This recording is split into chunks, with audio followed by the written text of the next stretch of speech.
Ladies and gents, today we're returning to Night Watcher by Dick Borer.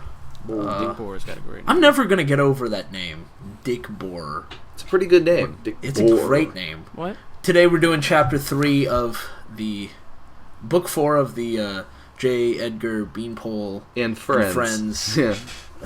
Series. Night Watcher. That's the name of the book. So, Chapter 3, who wants to give me the chapter title? It's, I believe it's pronounced, Hey, buddy. Buddy. Hey, buddy. Yeah, right. buddy. Chapter 3, Buddy. All right. I didn't go to the Egglestons on Wednesday night. I went to prayer meeting. I've had enough kooky stuff in my life. I wanted all the good teaching I could get. My pastor wasn't very old. Well, What? Yeah. if you believe Matt Rocks, he's pretty old. No, he was ancient. Shut up. But I learned a bundle from every one of his messages. So what could he think? Well, he Bundle? could have attended our meetings for one If thing. you take out the L, it becomes he earned a bundle. Yeah. Yeah, he earned a bundle from every one of the messages. Yeah. Yeah. But what could he think? Well, he could have attended our meetings for one thing. If he'd been a fly on the wall, he'd have gotten his ears full. What? Oh. What is that supposed to mean? It means that if he, if he was, the thing. And I mean, the phrase... He was, Well, I mean, obviously. It's You guys- okay, J. Edgar Beanpole. As your pastor, I fully believe in you and don't think you are being completely schizophrenic and lunatic right now. Well, you know, guys, Paranoid. you might not know this, but since Dick Borer is from hundreds of years ago, he uses the phrase fly on the wall, Oh, that's true. which means to sit there and quietly observe without drawing attention to yourself. See, in today's day and age, we use fancy words like iPod and down cloud. If you're an down iPod in the cloud, you'd have gotten your Yeah, that's what we say. earbuds I always throw full. my iPods in the cloud. Right. Alright, well, anyway, let's keep Upload, going. download.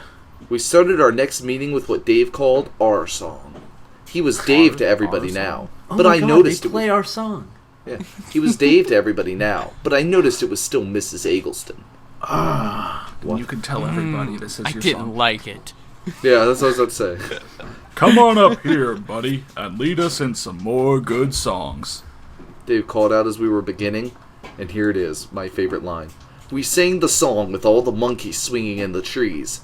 All the monkeys but me. Now, I'm gonna be honest. Blake and I have spent hours, literally hours, sitting there trying to figure out what that sentence is supposed to mean, and we have a couple theories. Okay, Do tell, I'm listening. so Blake's theory. Blake, why don't you expound on your theory, and then I'll tell them mine. Yeah, my theory was they were singing some sort of like ye olde song that's about monkeys swinging in the trees. One of those like audience participation ones where you like Put your name in the song. yeah, it's like my name is this and I'm swinging in the trees, like something like that. And he didn't sing because he doesn't like them. Right, and my thought was something like, we sang the song, our song, right? Mm-hmm. And then with the monkey swinging in the trees is supposed to be a metaphor for all the kids who are joining along, and he is saying, I'm not joining in with them. And so, like, it's just a really clumsy metaphor for everybody was in it except for me. Yeah, really. It's I think still the first totally one unnecessary. I think the first one's more I'm accurate. guessing, I think I'm actually leaning towards Blake's explanation because I'm sure Dick Borer knows some ancient tribal song from when he and the Neanderthals were having a war. And, Back when he was but a wee lad in his own church. And his tribe leader was like, we have to sing the song about monkeys swinging in the trees to get pumped for this tribe war. Yeah. Alright. Yeah, alright, well, let's keep going. Alright, then Buddy introduced another song. You probably all have sung this next song a million times and never really understood the words. Well, we're going to change the words a little bit to explain them to you. And then he sang Spirit of the Living God. I didn't like it. Only he changed the words to Spirit Prince of all the gods, fall upon my heart. Melt me, mold me, fill me, use me. Oh, God. my. This song sounds a lot... Oh, God, hotter. I can only assume that Spirit Prince is just Prince. Like, you're just like, Prince, fuck me. To be fair, though, I mean, I'd let Prince fuck me. I mean, if all Beatles, Prince, he'd be the. I mean, I'd be like, yeah, okay. Yeah. I agree. Well, let's listen to Buddy's explanation of the song. What this means is that we want our own spirit prince to take over our heart and have our whole being. Oh, yeah. You want to do? Sorry, you want that, don't you? Do I want that though? What does that mean? All the guys said, yeah. Great. All right. He said, Now let's sing. I stood up. Hey, who is that spirit prince? Jesus isn't any spirit prince. He's the living God. Why not sing it the way it was written? Spirit of the living God. Because no one ever understood the meaning of the words, Beanie. That's why. And then he motioned to the pianist to start playing. He never did answer my question about who his spirit prince was. Oh my god. I had the feeling that was important, but for the life of me, I really couldn't figure out why. He had the feeling kids. that Beanie We can't had to figure stick out up why his butt. either. What is it?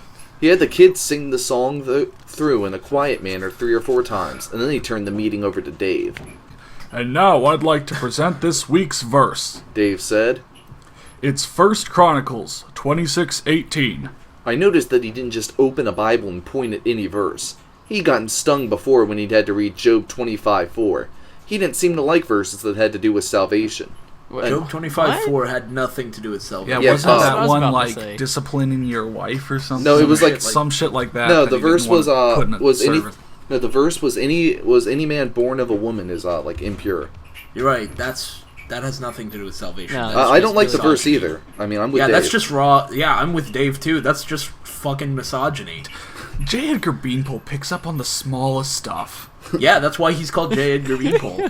because he's a detective.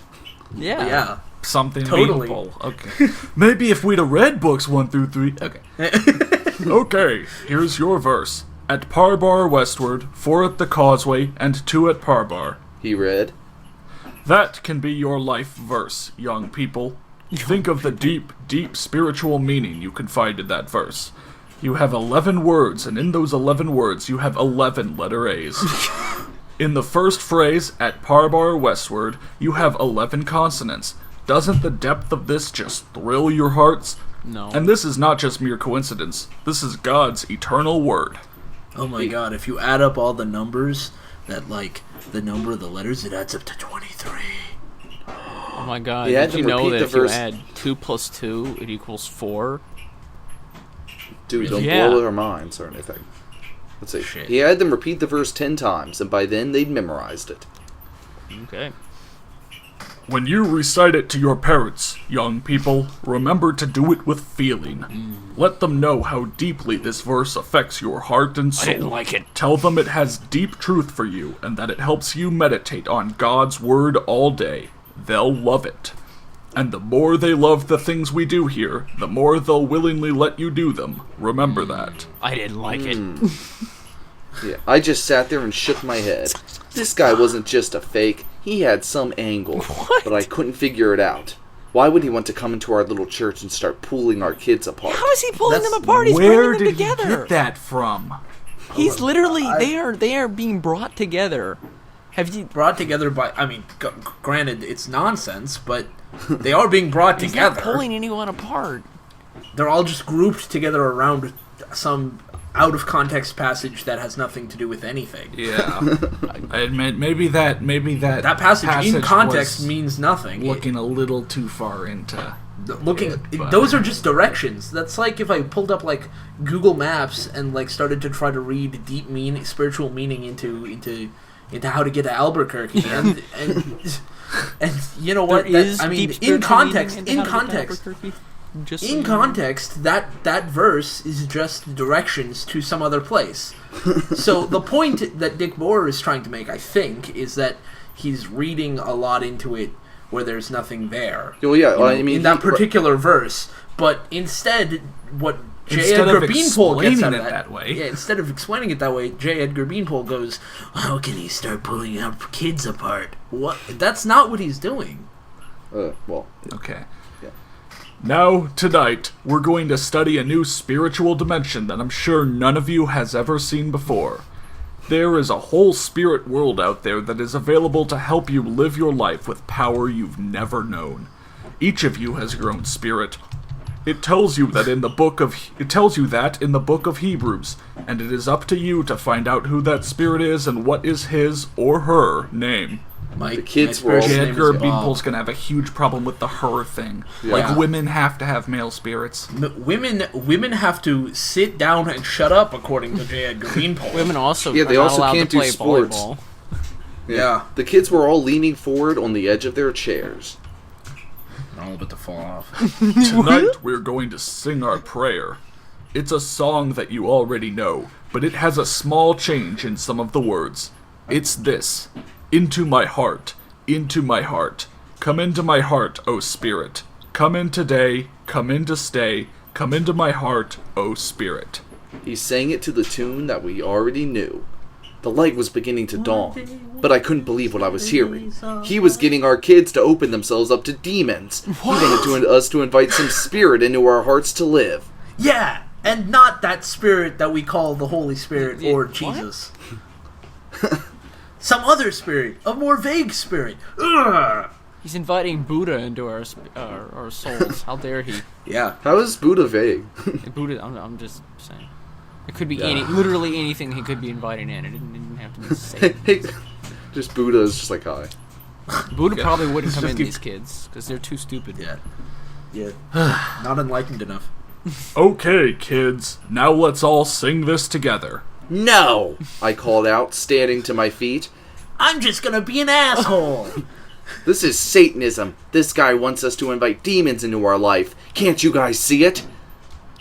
Boo! Boo! Sit down, Beanie. Fuck you, Beanie. Shut up, Beanie. One guy came over. Go soak your cock. I'm with the rest of the class on this. Yeah, fuck you, Beanie. One guy came over and grabbed me by my collar and shoved me across the room and out the door. Good for Everybody- him. Fuck you, That guy's my Beanie. hero. Everybody clapped and shouted. They thought it was hilarious. Yeah. You did it! They wanted that junk. Yeah. I ran up to Pastor Gruber's office and pounded on the door. The door opened, and one of the deacons put his head out. And then you pounded on his face. Bob, why don't you do this? Shh. We're having a time of prayer, Bean, before the evening service. Can't you come back to see the pastor after the meeting? He closed the door. I didn't know what to do. I went to the top row of the choir loft and just sat there. Lord, what can I do? I tried to stop them, but they threw me out. Beanie, the Lord said. Beanie, fuck you. Fuck you, Bean. And so the Lord hath spoken. Fuck you, J. Edgar Beanpole, and fuck you, Dick Borer. People started to come into the church. The service started. I noticed that none of the young people had come up. Usually we all sit in the choir loft during the evening service. Tonight I was the only one. Dun dun dun. dun. I didn't stay there long. I decided I wanted to try Satanism. Oh. I didn't stay there long. I slipped out and sat in the back row in the congregation where I sit when I'm not in the choir. Our young people must have been delayed. Pastor Gruber said as he started the service. The Lord has been doing a real work in their hearts. We're so glad the Egglestons have come to lead them. While we Pastor sing, let's be praying for them that God will do His work in their lives. I'm praying for Pastor Gruber. You know See, what His else? heartbeat Fun must fact. have been delayed. You know what else does real work in your heart?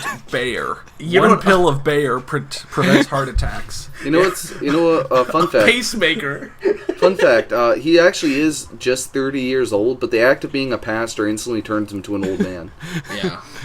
Well, he was 30 years old in the 1400s, so... He hit the nail on the head. That was just what they needed, for God to do a great work in their lives. But God couldn't do it the way things were now. He couldn't do anything until the adults saw what was going on. Because God is apparently not omnipotent. God sucks at his job, apparently. He can't do anything. Evidently. Yeah, he can't stop these evil people who are coming in and making all the kids come back to church and have a good time and... Yeah. What? You're saying that they changed the lyrics to some of the songs they wrote about me? Hey, isn't that okay. exactly what It's contemporary Christian public music domain. people do? Yeah. Just like update hymns? Let's see, anyway, I prayed in my heart that he would open people's eyes. I wonder what it would take for them to see the truth. Maybe someone would have to get hurt. What? Whoa, Beanie's threatening violence. You're gonna like this. It was just like downtown. The city never put up a traffic light at an intersection until a couple of people had been killed there. So yeah, like, they never put up traffic lights until a couple people had been killed at an intersection. Exactly. Just like they never put up homes until a couple of people had died of illnesses that they could have avoided by having homes. You see what it is, man, is it's downtown, right? You know, and there's like no traffic lights. And a few people have they're just no traffic lights at all. They're not accustomed to this new self-automated vehicle car technology. Right, horseless carriages. Horse and carriage is just fine. It's all you need. Horseless carriages will never catch on. Dick Borer, 1442. But it's like the entire city is built on the premise of the Band-Aid solution. Whenever something bad happens, they fix it, but they don't actually prepare for anything. Yeah. Exactly.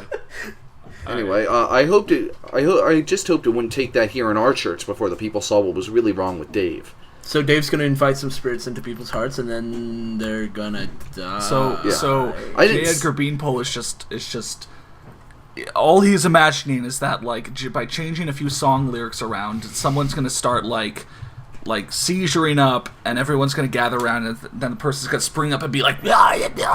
Didn't you see The Exorcist? Yeah. The Exorcist, that whole movie's based around the fact that whatever that girl's name was in the movie, she started singing along to the lyrics of an NSYNC song, and it just turned her into the devil child. I didn't sleep well that night. I kept waking up and thinking about Dave's new dimension. I had to tell Pastor Gruber I was scared. I had to alert him to what was going on. But I knew he wouldn't believe me. I didn't have a video or a tape of the youth meeting. Idiot. He hadn't you been don't there. have a good argument. That's because if the pastor watched the video, he'd be like, yeah, this looks like a meetup. They changed the lyrics. Okay. He hadn't been there. I knew if he had been a fly on the wall, he'd have gotten his ears... I'm sorry. I knew if he asked the kids, they wouldn't tell him the truth. They liked what was going on. I didn't like it. Oh yeah, Dave. Change the lyrics. Yeah. What would they lie about? Like would he be like what is there to lie about? So what's going on in there? Dave's totally not changing the lyrics, and we're not having a good time. Well, as long as Dave's not changing socializing. the lyrics, I guess it's okay. Hey, Susie and Billy, is Mr. Eggleston doing demonic stuff in there? What? No. I told you they'd be lying. Unfalsifiable. Yeah. That's it. And I knew Dave and Buddy wouldn't tell him what they were doing, but I had to talk it over with someone. I knew Monday was the pastor's day off, so I went to his house on my way home from school. I was afraid if I waited till Tuesday and went to the church that Dave might be around. He was on church staff now. We were his full-time job. Oh, no. I rang and rang the bell. No one was home. Well, I guessed I would have to come back on Tuesday. Then a car pulled up to the curb just as I turned to go down the porch stairs. Dave and Buddy got out. Nobody's home, I said as they came toward me. You over here to file a complaint with the pastor about us? Huh, Beanie? Buddy asked. Bean, I said. I ignored his question. Oh yeah, Bean is so much better than Beanie. It really is. Hey, don't call me fucky face. It's fuck face, okay? Get my name right. I rang the bell several times, but nobody came to the door. Well, I've got a key, Dave said. We'll just go... We'll just go in and make ourselves at home. You want to come in? You've got a key? You can go in whenever you want? I don't even get that. Oh. Sure, I'm part of the family. I want to be part of the family. Oh. Seriously, what the fuck? Pastor just, let the guy... oh, you guys moved in here 2 weeks ago, and without even checking your credentials or your backgrounds, I'm just gonna go ahead and let you start teaching the kids. That's fine, but here's a key to my house, you know? If I fall down, then you can help me up, you know, because I'm an old fucker. You guys want a key to my house? But, I'll send a message here. I might not be using it for much longer. I didn't even have a house. They had to build me one when everyone else in the family died. When 100 people died. Let's see. I shook my head and turned to leave. Pastor had swallowed this guy hook, line, and sinker. I didn't know that this was going to be a war story. The more you know. Oh, man. Buddy smiled. Come on in and have a Coke, Beanie. Oh, wait, this is me. Come on in and have a Coke, Beanie. You don't have to be afraid of us. Yeah. Oh the man, story... Coke is probably some kind of slang term for marijuana. Demon weed. No, for fun man. fact, Coke like, seriously. is made out of these chemicals, these non-natural things. The only thing J. Edgar Beanpole will drink is water and milk straight from the cow's udder. Yeah, but you know that Coke must have sponsored the story because it actually appears several times. Oh, that's true, yeah. No Pepsi. Never Pepsi. But I had a feeling I had every reason to be afraid of him. He'd just given himself away, like a cat inviting a mouse to come in and have a cup of milk. He was so anxious to have me come in that he talked about it too soon. Hey, milk. I'm not crazy. Well, It's like, I'm not crazy. Yeah, he's totally just trying to kill me. Everyone wants to kill me. Everyone's trying to kill me. while it's weird that Buddy immediately assumed Bean was there to file a complaint, and while it is a little weird that Dave has a house key, Buddy's just being sociable. He really is. He's just going, hey, you want to have a Coke? Pastor said, like, it seems like Pastor's okay with him having a Coke, so... Thank you, know. I said nicely. There was no way I was going into that house with them. I turned to leave. No, really. Buddy caught my arm and pulled me back. You're hurting me, I said, loud. Because the neighbors are going to be like, hey, Buddy's hurting her. Hey, buddy. Buddy! Dave warned. Buddy backed off. I guess this Who's is Dave. talking? Because Dave was the last one who spoke, so I Alright. guess it's still Dave. Yeah. What don't you like about us, Beanie? I see right through you guys, I said. You think we're easy pickings. You're gonna come in and capture a whole lot of kids for your... I couldn't think of the word. Your witchcraft business. Ah, witchcraft! No. That's what it is! Witchcraft! They're witchcraft Teaching business. kids to be... No. Teaching kids who are naturally social to be sociable with their peers. Witchcraft! No, they're capturing kids for their witchcraft business. It says in the Bible, "Thou shalt not be social with your peers, or it will be witchcraft." It's probably Job something or other. Yeah, but Job look. something or other. Thou shalt not be friendly with other people. No. See, look, he's literally capturing them for his witchcraft business. He wants to put them to work, you know? Sweeping the magic brooms. Trying to give His them witchcraft jobs. business, he's putting them as cashiers. Yeah. Hey, would you like to buy a broom? Small business owner. Yeah. Alright, in case it's He's Buddy. getting them a job. You know, the worst thing imaginable. Yeah. Anyway, oh yeah, that's my line. Witchcraft? Buddy laughed. What makes you think we're into witchcraft, other than all our witchcraft stuff? He looked Good at Dave, question. and they both laughed. But those laughs sounded I'm gonna pretty kill thin. myself. Oh no, your Oh, last I'm sorry, I got a thin laugh. I knew I. Yeah, it's like, those laughs sounded pretty thin. I knew I was right. Haha. Beanie's always right. Will we see you at Wednesday at Dave's house? Buddy said. No, I go to prayer meeting. I don't socialize when I can listen to good teaching. Our pastor gives fine, Oh, but we're not socializing. Dave said. We're making plans. You know, picnics and outings and parties. How things is that like not that. socializing? I hoped you could see I wasn't No, they're impressed. planning to socialize. They're not Oh. socializing.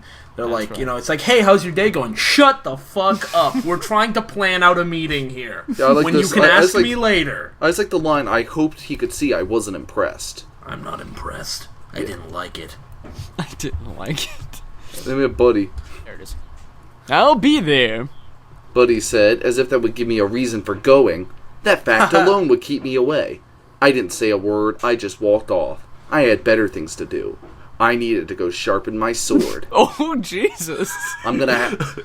Oh my god. getting ready to kill If something someone. bad happened, Yeah. the pastor would... Maybe the pastor will see what's going on if somebody gets hurt. Yeah, Bean's gonna have to cut a I needed bitch. to go.